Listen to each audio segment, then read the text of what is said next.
I think third position really taps into this. I think it's one of the few political doctrines out there that considers the human dynamic. Liberalism really doesn't consider the human dynamic.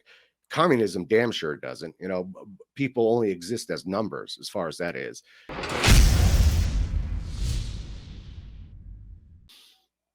The shit posters, the memers, and all that. You know, there's a lot of kids in this scene too, which, for better or worse, you know, revolution is a young man's sport. So you want the younger people to be invested in their politics, because what happens in the next 20 years are going to affect them the most as they're growing up into this. So a part of that, you're going to have the growing pains of, you know, a lot of the jokes, a lot of the shit posting. And then, like I said, for better or worse, sometimes that propaganda works. Humiliating your opponent, you know, it's a very effective tactic. And I think the alt-right especially showed that, especially during 16 and all of that. Okay. Well, I guess the memes, as we're gonna call it, the frustrating part for me with that is, like you said, young kids, this, that, the other. It's hard to know who's serious and who's not until they just fucking tell you, right?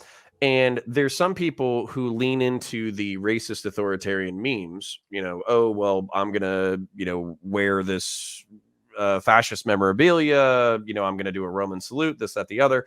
And they're just going to tell you that they're memeing up until they're not. Right. Mm-hmm. And then that's kind of where, for me, trying to suss out what the future of the right is, I don't think that has a future. I don't think Roman salutes, basically readopting, Mein Kampf or like ethnic struggle for whatever the new corporative identity in the United States is. I don't think that has a future, because it's not only is it politically unpopular, but there's so much weight behind it being politically unpopular, and I think for good reason.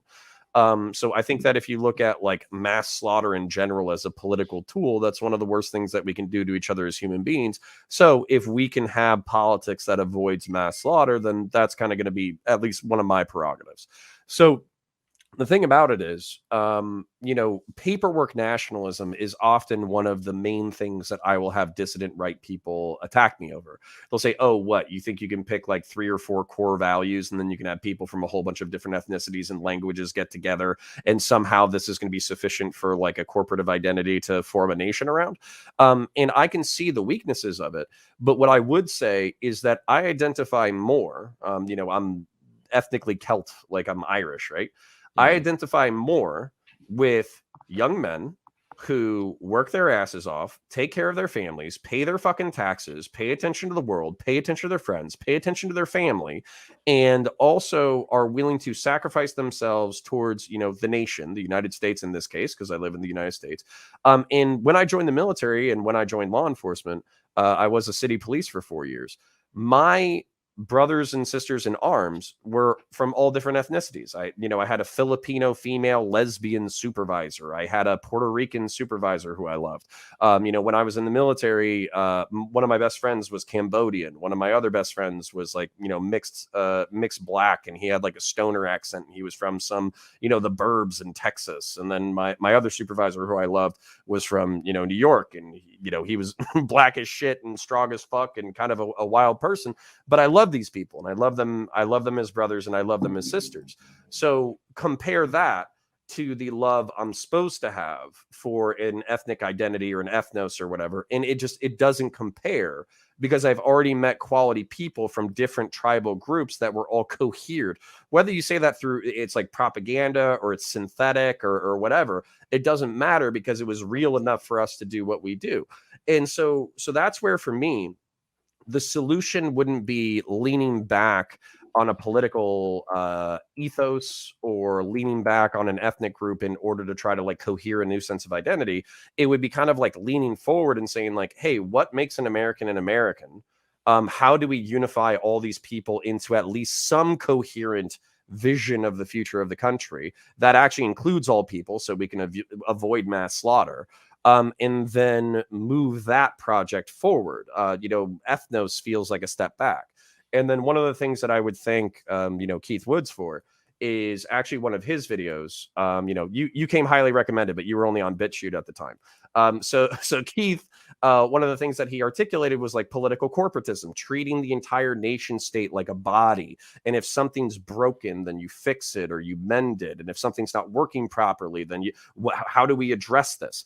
I'm perfectly okay with political corporatism. What I'm not okay with when you're talking like activism or third positionism is the flexible authoritarianism, where whoever is strongest is going to get to the top. Whatever political system advocates the most health for the political corporative body. That's just what we need to do. Because what I see when I look in history is I don't see a bunch of strong men who did what needs doing.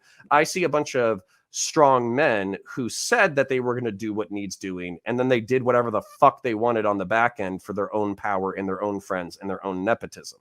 So that's where, for me, my rejection of fascism is not in the concept of identifying a political body and then treating it as a coherent whole, and also seeing how we can reinforce that structure. The problem is the flexible authoritarianism that comes as a prescription, at least as far as I understand it when it comes to fascism. And I'll leave it there. Okay. Couple things there. Yeah, the Roman salutes and things like this. Yeah, that's we're in agreement there. It's not going to catch on. It repulses people. It's whether rightly or wrongly. I mean, it's basically become a black mark for people to engage in that. There was just the docs on the group Patriot Front this weekend, and they had a lot of video of them doing that after giving the Roman salutes after they were thought they were off camera, right? And then so they use this now. Obviously, they're going to use this to throw it into their face because they know how that looks to people, how most Americans think about when they see stuff like that. So yeah, obviously it's not going. You're not going to be able to rely on that. We are born into this multiracial country. You and I, right? We had no say in any of this. We're just born into this world, and we have to deal with the world we're born into. And that ideal, your Power Rangers ideal, as silly as it is, yeah, that should be something we can still manifest in this country. And this is where populism and third position in particular comes into play. You say, like, how can we and it's not about, when we're talking about third position, you have to remember it's not talking about specifically Italy or Germany. The thing with third position is it's an organic political philosophy, which carries the characteristics and the history of the country that is being birthed in at the time. So that's why Germany looked different than Italy. That's why the Falange in Spain were different from the British Union of Fascists in England. That's why the Synarchists in Mexico are different from the Integralist of Brazil.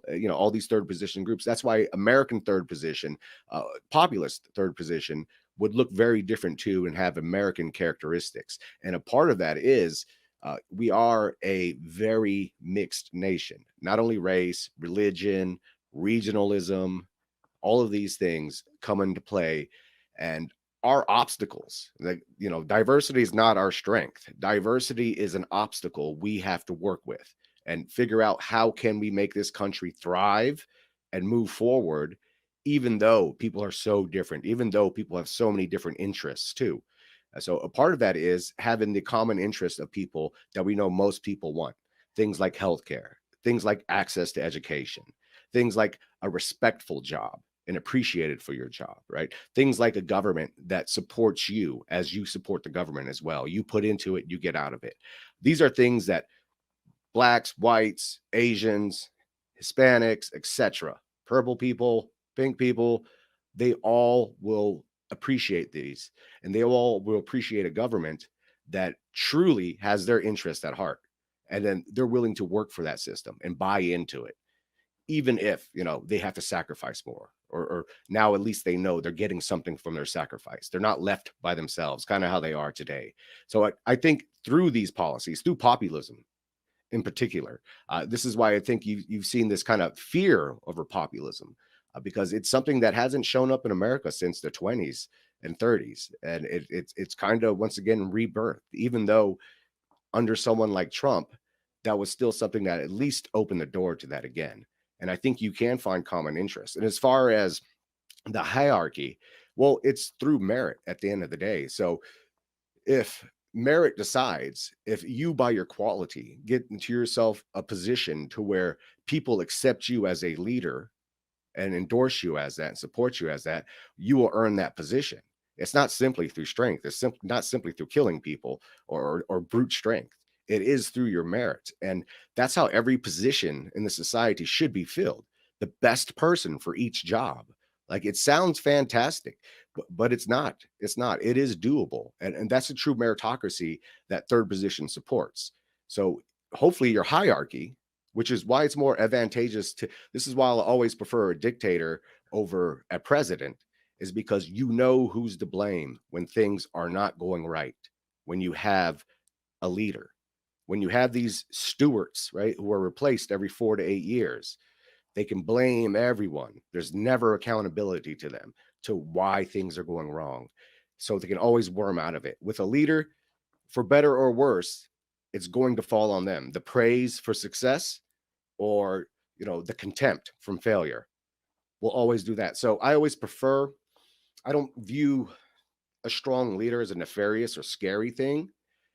If it's someone who does have their interest, and we can look to Italy and Germany and see they did radically change the economy. They did help the working people, improve birth rates, things like this, things like they promised to do, because what benefited them was making their country stronger too. And to make your country stronger, they have to be mentally, physically, much more in tune. They have to have access to the healthcare that they were given, and all of these things. And they have to have some kind of pride in working for the system. I think third position really taps into this. I think it's one of the few political doctrines out there that considers a human dynamic. Liberalism really doesn't consider the human dynamic. Communism damn sure doesn't. People only exist as numbers as far as that is. So I think third position considers this human dynamic and tries to help us where we're weak for, whatever our primitive urges are. Like we see with vice industry is our biggest industry in America. Why? Because you can easily tap into that. So you have a state that protects you from that and doesn't feed off of your vice. At the same time, they help build your higher self because they want the better person. So to me, that always just made more sense than liberalism ever did. Kind of everyone's their own little island in the world. And this is how we look at it. I always viewed us as we're all links in a chain with each other. We're all unified. Back to the corporate mentality. It's not only in economics, but it's in society. We all, if like you're saying, if the black community is going through all these things that they're going through, I mean, right now, today, single parents, high crime, large school dropouts.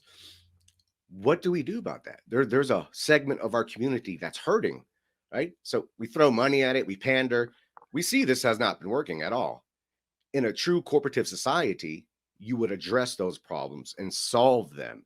That's where the focus of the brainiacs, the money, the programs would all go towards, why is this happening? How do we change it and address that? Liberalism doesn't give us that. It doesn't look at us as a corporative system. It doesn't look at us as all connected with, even though it says, right, and it panders. It doesn't address the problems like this. So I always looked at third position as far superior to the central planning of communism and to kind of the reign of the oligarchies that's under liberalism. Yeah, so this kind of, I don't know if you have like a notepad or something, but you do give me a lot, and then I'm giving you a lot in return. I do like it because I can track it because I'm taking notes, but I also want you to track what I'm saying too. Okay. So my thing is, when you say that political corporatism or third positionism or whatever factors in human nature, I kind of don't agree. And the reason why is actually very specifically what you said with meritocracy. I wish meritocracy were real. I wish meritocracy was something that we could somehow culturally enforce. I don't think it's just liberalism that allows for meritocracy to not be in place. And I think that when you look at the oligarchical structures of like neo-monarchy, like monarchy throughout history, which I think that fascism is kind of like politically akin to, I think that if you look at the flexible authoritarianism or dictatorship, that through human nature, you're going to have a certain level of nepotism. And there's going to be nepotism of the state and nepotism of the party and nepotism of populism and nepotism of the people in power and this, that, the other. And so when I hear like, hey, give it to the smart people, give it to the intelligent people, give it to the strong people, give it to the people who can earn their slot through struggle. Basically what I hear is, hey, make it like Twitch politics. And I fucking hate Twitch politics.